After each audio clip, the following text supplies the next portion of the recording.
the 22 yards that made that little boy into the legend. Plug Virat Kohli in and you'll never have a power shortage.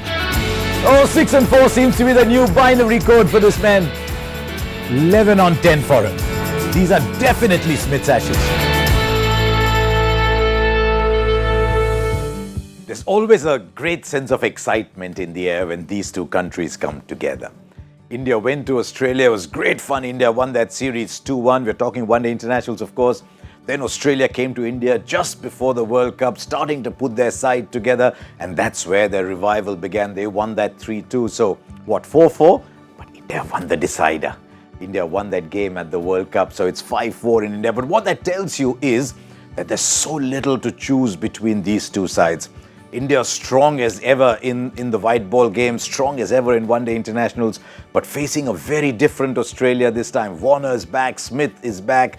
They've got a more rounded side, but more important, so full of confidence that they've agreed to come in the middle of their home season to come and play 3 games here. There's a lot of activity going on around this series, but we'll stay with the cricket. What are the big issues before India?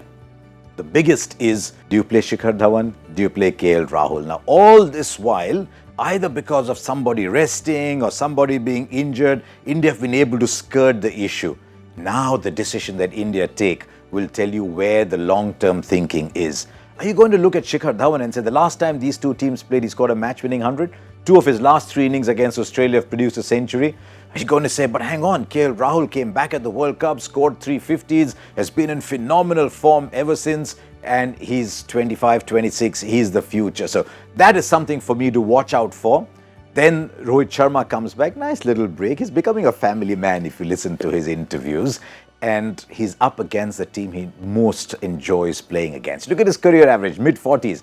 Plays against Australia 61. Strike rate goes up by 6 as well. His number of innings per century goes up very significantly when he's playing against Australia. So Rohit Sharma likes playing Australia. And guess what? 3 fantastic batting surfaces await him. So he'll be looking forward to come back. And of course, there is a return of Bumrah in one-day international. So just look at the numbers when India play with Bumrah and without. I'm not sure that you can assign the result purely on the basis of one variable. There'll be many other variables.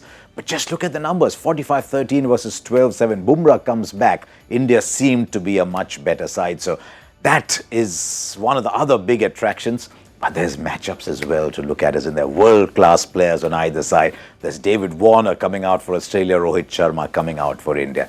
There's Steve Smith coming out for Australia, there's Virat Kohli coming out. There's Jasprit Bumrah with the ball, there's Pat Cummins there, there's Mohammad Shami, there's Mitchell Starc. There's so many just genuinely world-class players. What can we expect from Australia?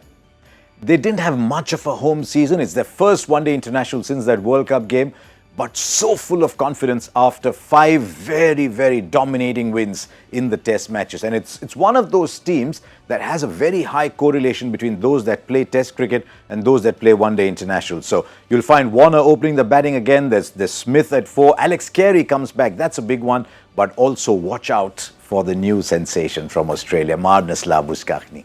There's no reason to believe he can't play in white ball cricket, because even when he plays in test match cricket, there's something very busy about him. I also like the fact that Peter Handscomb is back. Last time Australia came here, Handscomb did very well. I was a little surprised he didn't have a bigger role to play at the World Cup.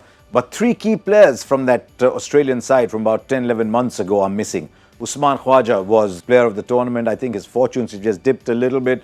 No Marcus Stoinis, no Glenn Maxwell. Instead, they've gone with the spin bowling all-rounder, but more bowler than batsman in Ashton Agar. But it benefits Australia that even after Carey and Agar at 6 and 7, they've got the likes of Cummins and Starc who can bat. I think they've finally given up. That experiment with Nathan Lyon worked for the World Cup. I think they've gone past that, and they've gone to the left arm of Ashton Agar and the leg spin of Adam Zampa. Will India play Kulcha? That's the other thing to look forward to. But for that to happen, India should be game to say, I'll pick my bowlers from number 7. I don't see that happening. Jadeja will bat at number 7. And so it'll be one of either Kuldeep, who's coming off a rather forgettable 2019. I think I'll be surprised if they don't go with Chahal. So as you can see, there's so much to look forward to on either side. 2 great teams, 2 of the most powerful teams. Even if it's only 3 games, it doesn't matter. It'll just be a starter. We'll get the main course maybe later in the year. Who's favourite? Honestly, I don't know. You have to believe in Indian conditions. India may be having the edge, but Australia will be India's toughest opponents this home season.